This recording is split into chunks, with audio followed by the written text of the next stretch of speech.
పేరండి? నా పేరు మేతరి కృష్ణయ్య. ఏం చేస్తుంటారు? రియల్ ఎస్టేట్ వ్యాపారం చేస్తున్నాను. ఎక్కడి నుంచి? కానీ నేను లోకల్లే.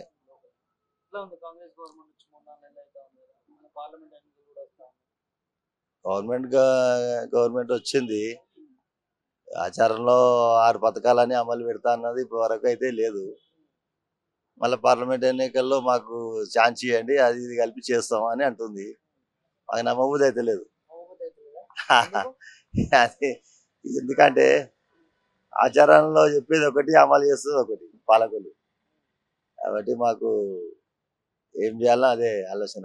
దేవుళ్ళ మీద ప్రమాణం కూడా చేసి చెప్తుంది ముఖ్యమంత్రి రేవంత్ రెడ్డి. దేవుళ్ళ మీద చేయొచ్చు, దాన్నే ఉంది. వాళ్ళు లేచి వచ్చేది ఉందా, దేవుళ్ళు చెప్పేది ఉందా, ఎవరా బాబు అని. దేవుళ్ళ మీద చేస్తారు వాళ్ళు, మా మీదనే చేస్తారు, మా ఓటే వేసుకుంటారు. మమ్మల్ని మోసం చేస్తున్నారు. కాబట్టి ఈసారి జర చూసి వేయాలనుకుంటాం. చూసేయాలనుకుంటున్నాను. కానీ మీరు అనుకున్న మార్పు రాలేదంటారు కాంగ్రెస్ ప్రభుత్వం వచ్చిన తర్వాత? రాలే మత్తులనే ఉండరు వాళ్ళు ఇంకా అని.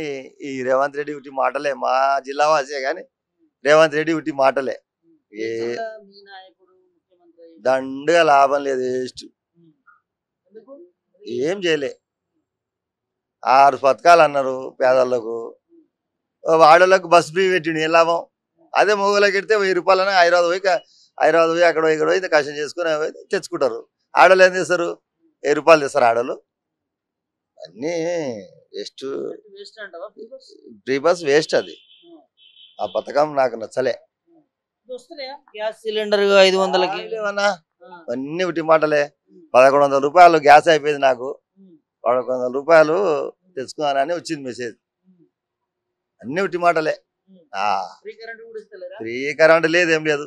550 రూపాయలు బిల్లు కట్టినా ఉంది, చూసుకుంటాడు చూసుకోండి. ఫ్రీ కరెంటు లేదు, ఏది లేదు, అన్ని బూటకమే మాటలు. 100 రోజుల్లో 6 గ్యారెంటీలు అమలు చేసిన యాడ చేసింది? 100 రోజుల్లో యాడ చేసింది? ఒక్క ఫ్రీ బస్సు ఎవరు ఏమన్నారు వాళ్ళకు? ఆ ఉండలేక డీజిల్ పోసి మాకే లాసు, జనాలకు పొక్క. రియల్ ఏం చేయలే. నన్ను కాకపోతే వేరే వాళ్ళు అడగండి. ఆరామలు ఏడ చేసిండు?